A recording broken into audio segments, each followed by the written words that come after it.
Hello, everybody. And now it's November. So that means that ADHD Awareness Month is over for another year.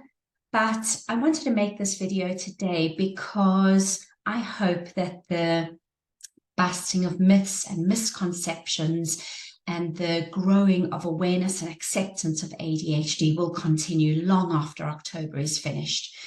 I posted that at the beginning of the month, somebody messaged me on LinkedIn and said, you shouldn't be taking part in ADHD Awareness Month. ADHD doesn't just affect us for the month of October. You're giving out the wrong message. I completely agree that ADHD doesn't just affect us for the month of October. It affects us every month, every day of every year.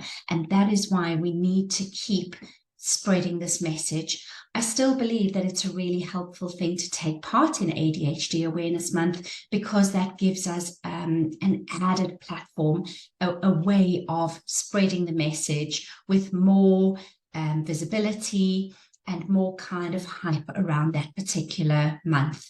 But yes, we absolutely need to do it. So let's keep doing it into November and beyond. In our posts this month, we've talked about some of the myths around ADHD. The one that went out yesterday was that all ADHD children are little terrors.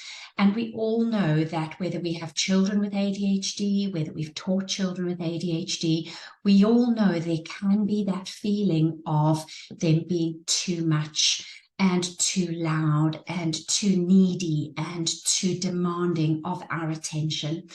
And what we can feel is we can feel overwhelmed because we don't know how to support them properly. So it can feel like they are too much for us, that their behavior is beyond what we are able to manage and to hold and to be there for.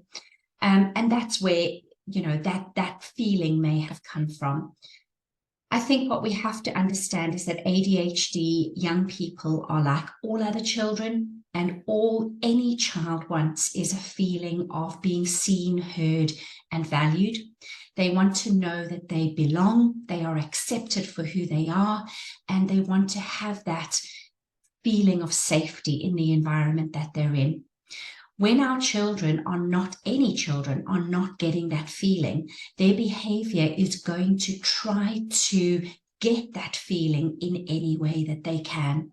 If we can change our perception of behavior and see it as an indication of what's going on in their nervous system, a communication, even though it may not be conscious communication, of how their body is feeling in that environment, then our perspective can change. And when our perspective changes, we can respond differently to them. And that means they will respond differently to us. And then we get a whole different set of dynamics.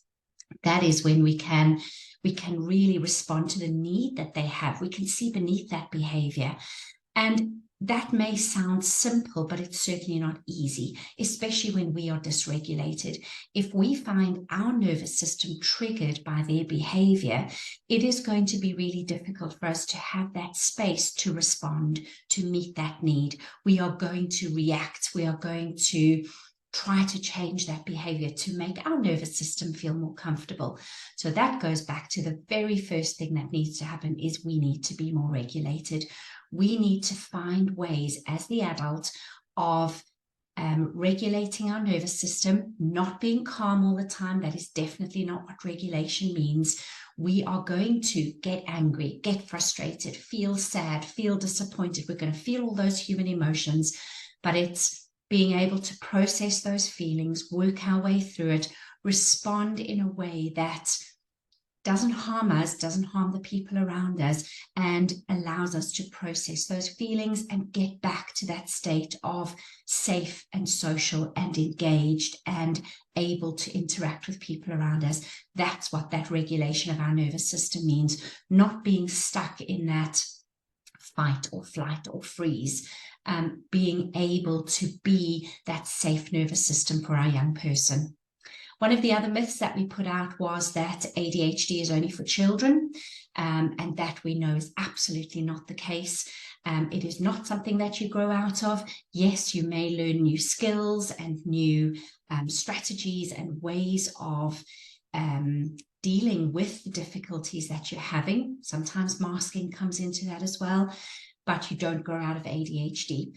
We know that our brain is completely flexible no matter what age we are. Some certain new things may be more difficult as we get older, but we can always learn new skills. We can always develop new strategies. So there are ways of overcoming those executive function differences, things like struggling with organization and planning and attention and emotion regulation. There are things that we can do to help ourselves and support ourselves with that. So it may look like an older person is not struggling. I would say that for every adult that I know who is late diagnosed or self-diagnosed or as yet undiagnosed, there are certain things that they have struggled with their whole lives. So understanding that even though it may not look like it, they are probably struggling with something under the surface. So the understanding that you give and the support that you give is absolutely crucial. The other myth that we talked about was that ADHD is only in boys, those naughty boys. Don't like that term at all, but that's how it is known sometimes. Those hyperactive, constantly on the go, needing to move, not being able to concentrate. That is the stereotypical view that is often portrayed of ADHD. And it is so different to that. ADHD is not necessarily no attention and no regulation. It can be in certain circumstances if there's no interest in what's being talked about, but it's often a mismatch between the attention that's needed. So it can be hyper-focus. If we find something that we're really interested in, we're really bought into it, we can hyper-focus on that to the detriment of other things. So it's regulation of attention more than no attention. And it's certainly not that little boy kind of thing. We see many more women being diagnosed as ADHD, many more girls. It can look very different to that kind of boy stereotype, and some boys look very different to that as well. So we have to take it on an individual basis. We have to get rid of that stereotype and look at people as they are, understand what is going on in their brain, look at what their behavior is showing us, and be able to give them that space, be able to change the environment around them so that they are able to support their struggles, but also maximize their strengths and show those strengths and feel accepted for doing that. That acceptance and belonging is absolutely crucial. And that is what we as parents are able to show our children. We can accept them and show them that they belong in our family so that they have that strong foundation, and that is what they can use going out into the world. So let's keep busting those myths and misconceptions around ADHD way past October. Let's keep doing it every day, and let's help build that understanding and acceptance of ADHD and other neurodivergent brains. See you soon. Bye for now.